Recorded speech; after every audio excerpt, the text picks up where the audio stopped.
दोस्तों, बाल ब्रह्मचारी हनुमान जी के बारे में सब लोग भली भांति जानते हैं कि इन्होंने अपने ब्रह्मचर्य के बल से भगवान राम की असीम भक्ति को पाया। आज की कहानी को सुनकर आपको पता चलेगा कि हनुमान जी कितने बड़े राम भक्त थे। इन्हीं के जीवन पर आधारित मैं आज फिर से एक न्यू पौराणिक कथा को लेकर आया हूँ। इस कहानी को सुनकर आपके अंदर सकारात्मक ऊर्जा का संचार होगा और आप ब्रह्मचर्य का पालन करने के लिए मोटिवेट होंगे। एक बार भरत, लक्ष्मण और शत्रुघ्न तीनों भाइयों ने माता सीता जी से मिलकर विचार किया कि हनुमान जी हमें राम जी की सेवा करने का मौका ही नहीं देते, पूरी सेवा अकेले ही किया करते हैं। अतः अब राम जी की सेवा का पूरा काम हम ही करेंगे, हनुमान जी के लिए कोई भी काम नहीं छोड़ेंगे। ऐसा विचार करके उन्होंने सेवा का पूरा काम आपस में बांट लिया। जब हनुमान जी सेवा के लिए सामने आए तब उनको रोक दिया और कहा कि आज से प्रभु की सेवा बांट दी गई है, आपके लिए कोई सेवा नहीं है। हनुमान जी ने देखा कि भगवान को जमाई आने पर चुटकी बजाने की सेवा किसी ने भी नहीं ली है, अतः उन्होंने यही सेवा अपने हाथ में ले ली। यह सेवा किसी के ख्याल में ही नहीं आई थी। हनुमान जी में प्रभु की सेवा करने की लगन थी। जिसमें लगन होती है उसको कोई न कोई सेवा मिल ही जाती है। अब हनुमान जी दिन भर राम जी के सामने ही बैठे रहे और उनके मुख की तरफ देखते रहे, क्योंकि राम जी को किस समय जमाई आ जाए इसका क्या पता। जब रात हुई तब भी हनुमान जी उसी तरह बैठे रहे। भरतादि सभी भाइयों ने हनुमान जी से कहा कि रात में आप यहाँ नहीं बैठ सकते, अब आप चले जाएं। हनुमान जी बोले कि कैसे चला जाऊं, रात को न जाने कब राम जी को जमाई आ जाए। जब बहुत आग्रह किया तब हनुमान जी वहां से चले गए और छत पर जाकर बैठ गए। वहां बैठकर उन्होंने लगातार चुटकी बजाना शुरू कर दिया, क्योंकि राम जी को न जाने कब जमाई आ जाए। यहाँ राम जी को ऐसी जमाई आई कि उनका मुख खुला ही रह गया, बंद हुआ ही नहीं। यह देखकर सीता जी बड़ी व्याकुल हो गई कि न जाने राम जी को क्या हो गया है। भरतादि सभी भाई आ गए। वैद्यों को बुलाया गया तो वो भी कुछ न कर सके। वशिष्ठ जी आए तो उनको आश्चर्य हुआ कि ऐसी चिंताजनक स्थिति में हनुमान जी दिखाई ही नहीं दे रहे और सब तो यहाँ है, पर हनुमान जी कहाँ हैं? खोज करने पर हनुमान जी छत पर बैठे चुटकी बजाते हुए मिले। उनको बुलाया गया और वे राम जी के पास आए तो चुटकी बजाना बंद करते ही राम जी का मुख स्वाभाविक स्थिति में आ गया। अब सबकी समझ में आया कि यह सब लीला हनुमान जी के चुटकी बजाने के कारण ही थी। भगवान ने यह लीला इसीलिए की थी कि जैसे भूखे को अन्न देना चाहिए, ऐसे ही सेवा के लिए आतुर हनुमान जी को सेवा का अवसर देना ही चाहिए, बंद नहीं करना चाहिए।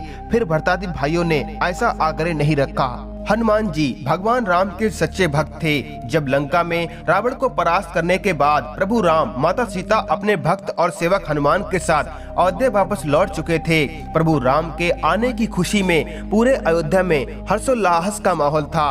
राजमहल में राज्याभिषेक की तैयारी चल रही थी। समस्त गुरुजनों की उपस्थिति में प्रभु राम को राजा बनाया जा रहा था।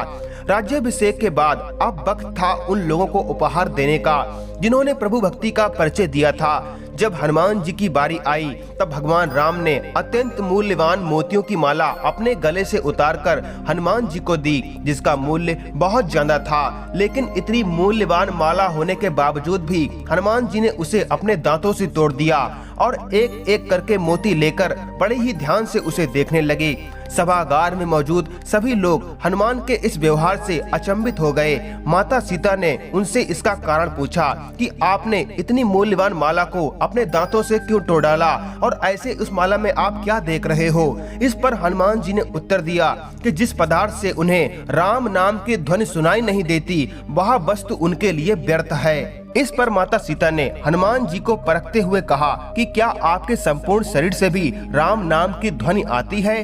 तब हनुमान जी ने अपना एक रोम उखाड़ा और माता सीता को दिया। माता सीता ने जब उसे अपने कान से लगाया तो उस रोम से भी राम नाम की ध्वनि आ रही थी। माता सीता तथा लोगों के विश्वास को और ज्यादा पुख्ता करने के लिए हनुमान जी ने अपनी छाती चीरकर हृदय में बसे राम और सीता की छवि सभा में उपस्थित लोगों को दिखाई।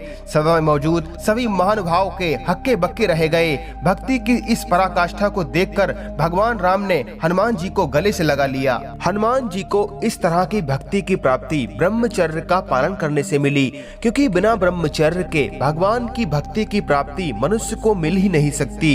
इसी ब्रह्मचर्य के बल के कारण ही हनुमान जी राम काज करने के लिए आतुर रहते हैं, और ये आतुरता उनके अंदर इसीलिए थी क्योंकि उनके अंदर ब्रह्मचर्य का अपार बल विद्यमान था।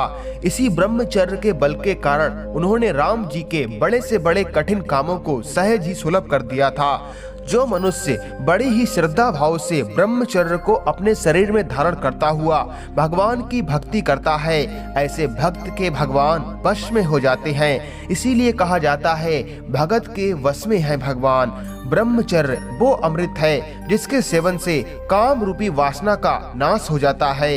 इसीलिए हर मनुष्य को काम रूपी शत्रु से अपने शरीर को और अपने मन को बचाना चाहिए और ब्रह्मचर्य का पालन करते हुए भगवान की भक्ति करना चाहिए। इसी में उसका कल्याण निहित है। दोस्तों, ब्रह्मचर्य में अपार बल होता है। इस ब्रह्मचर्य के बल पर ही अकेले हनुमान जी ने हजारों राक्षसों पर विजय प्राप्त की थी और ब्रह्मचर्य की आन पर लक्ष्मण जी मेघनाद का वध कर पाए थे।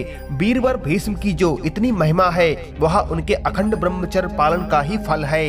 इसी ब्रह्मचर्य के पालन के कारण ही उनका नाम भीष्म पड़ा। इस व्रत के प्रभाव से ही महाप्रतापी परशुराम भी उन पे विजय प्राप्त नहीं कर पाए थे, और तो और स्वयं भगवान श्री कृष्ण जी को भी शांतनु सूत के सामने अपनी प्रतिज्ञा को तोड़कर महाभारत के युद्ध में शस्त्र ग्रहण करने पड़े थे। धन्य है ऐसा ब्रह्मचर्य। पर आप लोगों में से कुछ लोग ये सोचेंगे कि वह द्वापर और त्रेता युग था और अब है कलयुग, अब ऐसा कठिन कार्य साध्य नहीं हो सकता। पर हम कहते हैं कि इस कलयुग में भी ब्रह्मचर्य संभव है। इस कलयुग में भी सैकड़ों ऐसे महापुरुष हुए हैं जिन्होंने अपनी सारी आयु ब्रह्मचर्य पालन में व्यतीत की। इसीलिए आज से ये प्रतिज्ञा लो कि चाहे कुछ भी हो जाए, मैं काम वासना के वशीभूत होकर ब्रह्मचर्य का नाश कभी नहीं करूंगा। जब मित्रों आपको ऐसा लगे कि काम वासना आपके ऊपर हावी हो रही है, तो हाथ जोड़कर अपने इष्ट देव से काम वासना से लड़ने की प्रार्थना करो और कहो, हे भगवान, मुझे काम वासना के जाल में फंसने से बचाओ। आप उस समय देखना, काम वासना आपका कुछ नहीं बिगाड़ पाएगी और काम की तरंग अपने आप शांत हो जाएगी। दोस्तों, जीवन में इतने सुख है अनुभव करने को, तो क्या काम वासना के एक क्षणिक सुख को त्यागा नहीं जा सकता? बिल्कुल त्यागा जा सकता है। बस थोड़ी सहन शक्ति को उजागर करना होगा और ईश्वर के समीप रहना होगा। संयम ही काम वासना से बचने का एकमात्र उपचार है, क्योंकि काम वासना को जितना भोगोगे ये कहेगी आ मुझे और भोग। निरंतर अभ्यास से अश्लील विचारों से दूर हो जाओ, फिर वीर बचाना एक खेल हो जाएगा। क्योंकि जैसे विचार होंगे वैसे ही कर्म होंगे। सब खेल सोच का है। आजकल के यारों की बातों में मत आना। सदैव स्मरण रखना कि ईश्वर हर पल तुम्हें देख रहा है। बुरे काम का फल तुम्हें ही भुगतना पड़ेगा, तब ये दोस्त तुम्हारे काम नहीं आएंगे। दोस्तों, ब्रह्मचर्य का पालन आसानी से करने के लिए आप मुझसे टेलीग्राम पर जुड़ सकते हैं। टेलीग्राम पर सर्च करें @ज्ञान की ज्योति और मुझसे जुड़ जाएं। यहाँ पर आपको ब्रह्मचर्य से संबंधित डेली कुछ न कुछ पढ़ने को मिलेगा।